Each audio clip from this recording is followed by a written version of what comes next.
Lesson 2 homework, Minnesota cities, pages 21 to 22. Question 1. What are the 5 largest cities in Minnesota? The 5 largest cities in Minnesota in order are Minneapolis, St. Paul, Rochester, Bloomington, and Duluth. Question 2. What is the capital of Minnesota? The capital of Minnesota is St. Paul.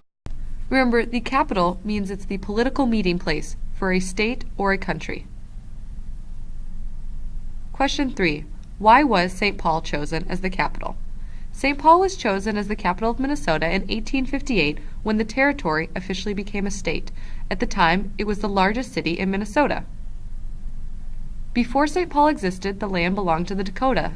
In the 1800s, the U.S. tricked the Dakota out of the land between the Mississippi and Minnesota rivers, which is now St. Paul. The U.S. government built Fort Snelling on that land because it was a great location between the two rivers.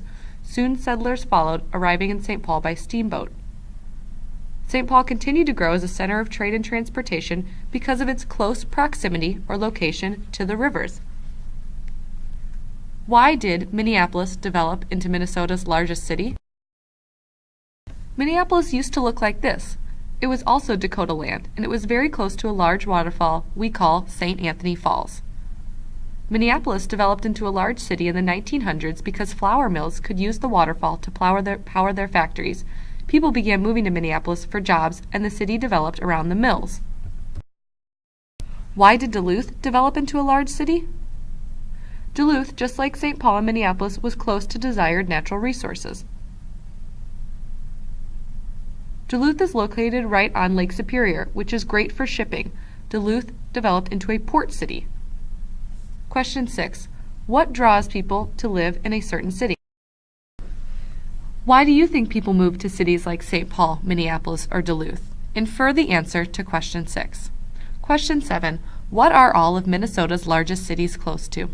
Looking at this map, determine what their locations all have in common.